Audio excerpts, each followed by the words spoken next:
be the seeker of your will. December 3, 2013. At the very center of who you are is your will. Your will is who you are, dear ones, you are your will. When you are on the path to develop your spiritual self as well as improve your personal self, regardless of any distinction between your spiritual and personal life, will include the improvement of will. Yes, dear ones, everything you do is done through your will.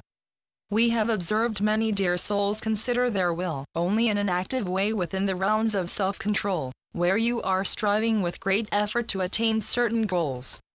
But in truth there are other natural methods where your will comes into play. Will is active, receptive as well as a dynamic combination of both working simultaneously. Just as there are peculiar ways that drive your self-centeredness, there are just as many ways that bring forth the power of your will. Since will moves into all you do and it comes with all its many ways and methods, it still comes from one will.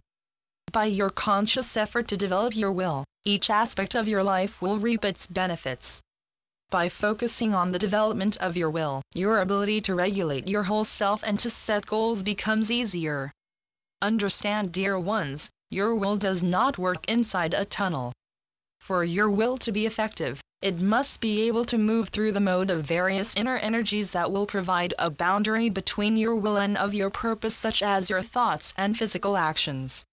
Sometimes, dear ones, your will can seem worn out. The essential energies get used up very quickly. You have experienced this before. During the times you are applying all your attention for a limited time on one thing, you find you require a break as you become tired and possibly ache in the physical body. You take a break to replenish your total body and to revive your energy in order to continue the task you were working on. Understand, dear ones, the more you exercise your attention and focus, the greater your access to those energies becomes available, and in time the greater the time is spent within the power of your attention and focus. As you move along your spiritual path, you discover by exploring and allowing your heart to lead, you realize how deep your reach can be, and each progressive step is governed by the purity of your will.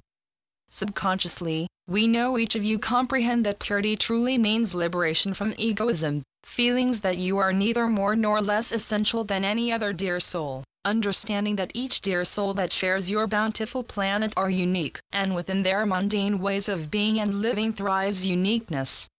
The less often you feel, think, act or speak from your self-centeredness, and the less you believe in your own separateness, the greater the purity of your will becomes.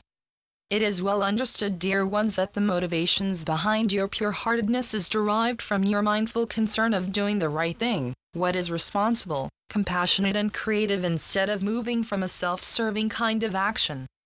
The ego is like a many-headed hydra that can easily elude itself through subtle ways throughout your inner world. Therefore it is paramount that you engage in direct and indirect ways of cleansing and purifying yourselves as often as you deem necessary. Purifying your total self in order for your will to be pure is indeed a slow process. It requires great patience, but it is known, dear ones, that your persistence will pay off. The indirect way that will help to purify your will includes becoming more disciplined, employing greater acts of kindness, and being more conscientious. Be aware of your ego, dear ones. It will try to trick you up and will try to corrupt all your positive motivations and actions. The ego may have you thinking such words as, "Look how wonderful I am because I am so loving and kind." Your acts of kindness and generosity are your rewards for your efforts. Praise from your ego will not help you move ahead. Counter your egoic thoughts and feelings by just being. You already know you are doing good. Don't worry about your ego, because if you worry about it, you are giving it your energy. Your ego is very clever and slippery. It will use that energy to help bring down the good you are creating. Continue pursuing methods and ways that will help to liberate you from your troublesome ego. Eventually your ego will become tired of the beauty behind the increased discipline, with the employment of kindness and of you becoming more conscientious as you apply these regularly each day and within any situation that you may face. Understand, dear ones, discipline and pure-hearted kindness goes completely against the integral nature of egoism. By disciplining yourself and being selflessly kind towards others, your ego weakens as your conscience soon follows, encouraging you to continue on the path of positive motivation and action. You know by now what it means to be disciplined. This means you are bringing order into the many aspects of your life without that stain of self-hatred and self-criticism which more often than not is affiliated with egoism. How often have you told yourself, "I should be better than this"? This example is a common avoidance of self-centeredness, but it is still filled with the ever-so-doubting and second-guessing ego. It is necessary, dear ones, to accept your whole self just as you are, while at the same time adopting a little more discipline. What disciplines you require are all very individual and depends on where you need to apply your focus and attention the most. Becoming more disciplined could mean being more responsible for your actions, bringing order to your life that may have become upside down, becoming involved in a useful and creative activity, etc. It's important to choose disciplines that are not so hard, that will help to raise your level of confidence with yourself, where you are able to trust yourself to make better choices. Determined discipline, dear ones, will gradually establish trust while at the same time further developing and purifying your will.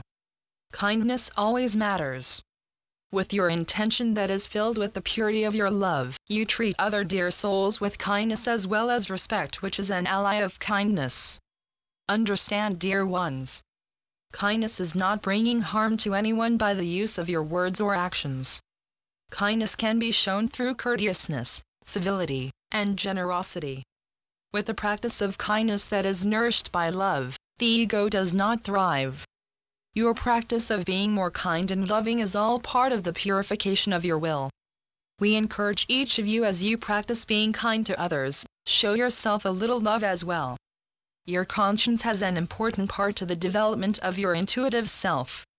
It is the part of you that determines the rights from the wrongs.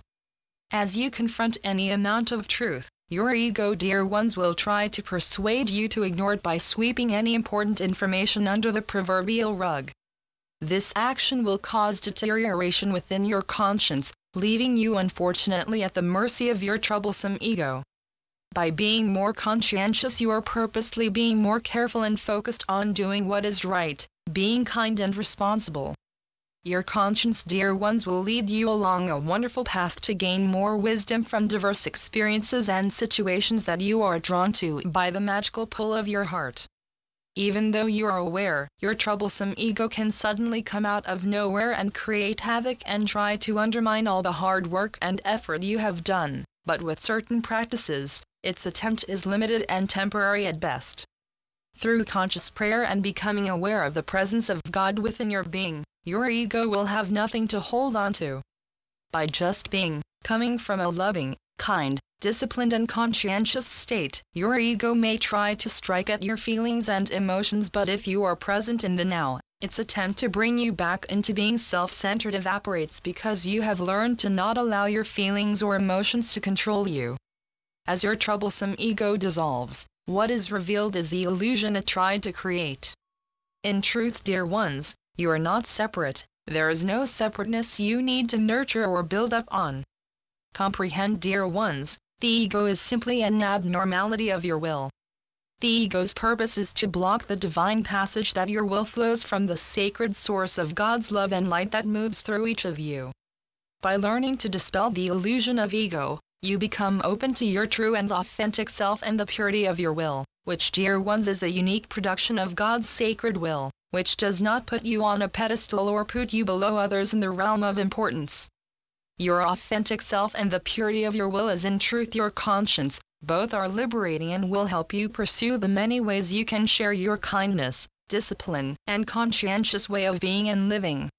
It is through your authentic self, dear ones, that you are able to truly connect with others, and with the heart of God in all matters.